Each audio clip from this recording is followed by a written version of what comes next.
Jeez. Okay. We're on everything. Let's get this party going. Oh, yes, we are live. Sweet. Alright. So, episode 23 of Grand Slam. I understand that Monday Night Raw. Ooh, jeez. The mic gain, man. The mic gain. Holy crap. Where's it at? Oh, jeez, yeah. Turn that sucker back a little bit. But no, like, I do understand that Monday Night Raw is just getting started. Literally, by the time that this stream began, they had already started rolling the intro for WWE, the WWE intro, and also for Monday Night Raw. I would not be surprised. So, I wanted to address a couple things. First of all, AEW All Out. Holy crap. I was literally keeping up with everything. I couldn't watch it because I don't have any of those types of providers that would allow me to get Fight TV. I could have watched it on Bleacher. I think they were streaming All Out on Bleacher Report, if I remember correctly, but I just wasn't thinking about it. But anyways, I didn't watch it. I couldn't have watched it anyway, but I was keeping up with it, and holy crap, man. All Out. AEW All Out was just wow. I would have to say it's pay-per-view of the year for AEW, and for a couple of reasons, actually. Number one, we had not one, not two, but three, well, actually four big moments. Four big events that took place at All Out. The first of which was the Casino Battle Royal. The All Out Casino Battle Royal with all the women. And the Joker being revealed as Ruby Soho. Ruby Soho. For context, for those of you who don't know who Ruby Soho is, she formerly was known as Ruby Riott in WWE. Man, I mean, I kind of was thinking about it. I was thinking of her, like, in an AEW arena. Man, that would have been interesting. Wow, we got it. And in her debut, in her AEW debut, she won the Casino Battle Royal. She won it and is now the number one contender for the AEW Women's Championship. That's cool, especially if you win a battle royal on your debut and automatically you're put in the number one contender spot, like immediately, push right off the bat. I mean, really, I've always felt like Ruby was just Ruby Riott, Ruby Soho, whatever you want to call her. I mean, she really can bring it in the ring, man. And now that she's made this transition from WWE to AEW, I'm willing to bet that she could do so much more now, and definitely be put in that position. I really do feel like that she could be put in that perfect position to where she could win the women's championship. Moment number 2 was CM Punk's return match for the first time in 7 years.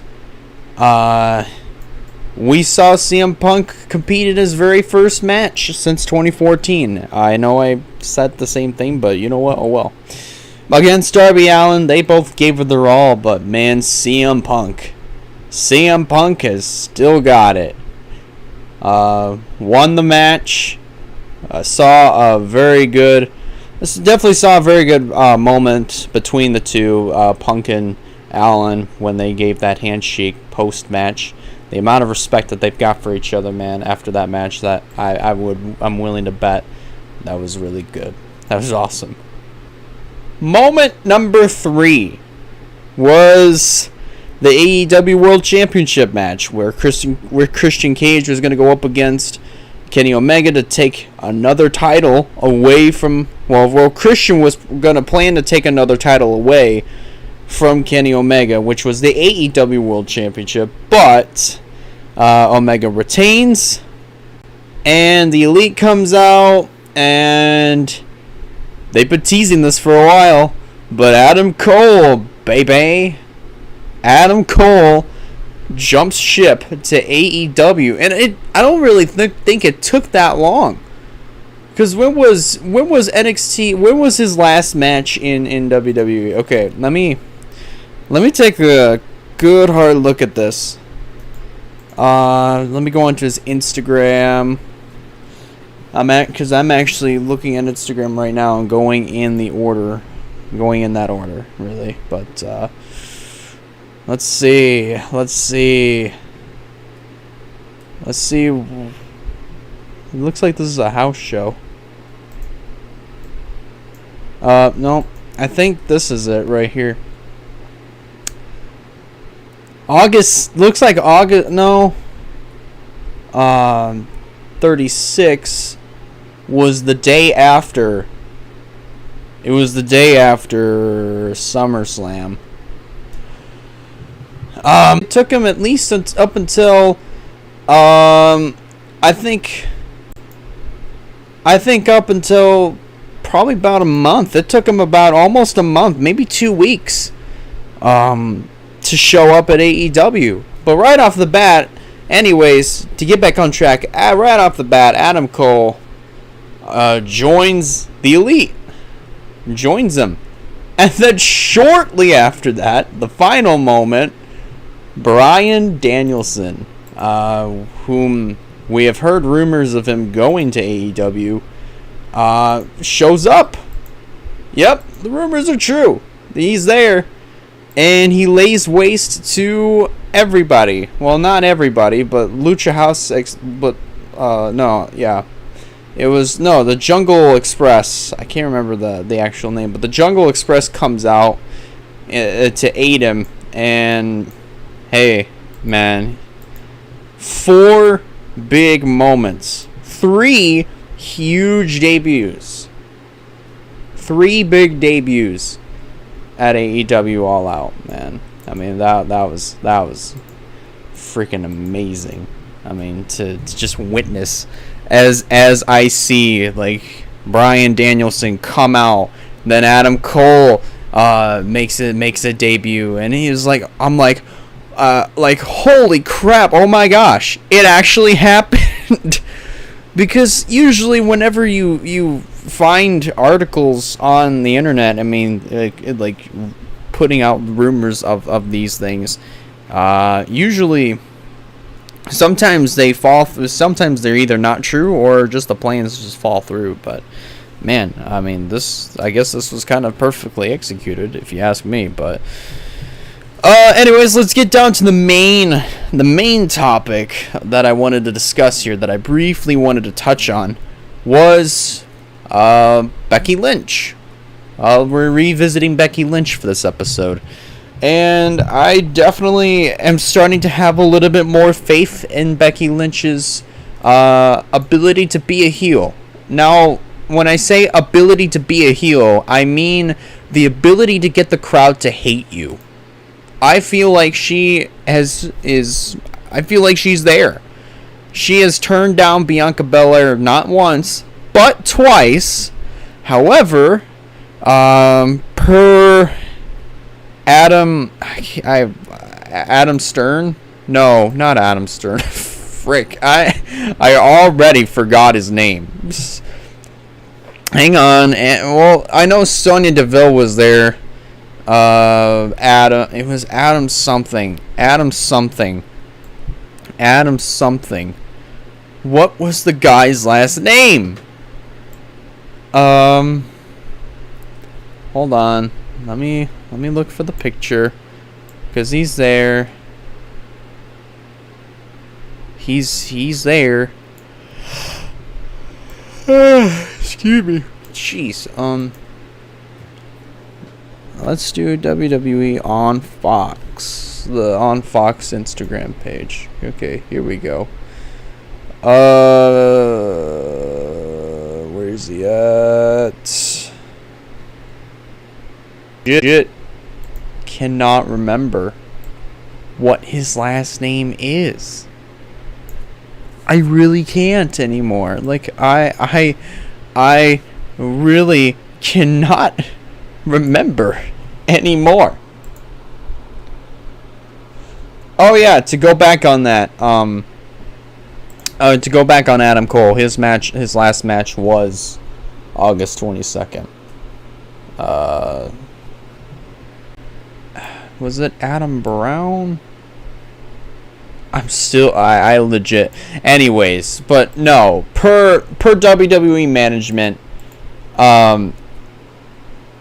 Becky does have to compete against Bianca for the championship at Extreme Rules, and this Friday night there is going to be a contract signing, so we'll just have to wait and see how that goes down. But as far as Becky Lynch and just her ability to be a heel, I mean, sure, I mean, right off the get-go, like the first time that she turned on Charlotte Flair and just laid in on her and started this rivalry or feud with her, man, she really has brought it to the table, and she has done some really amazing things.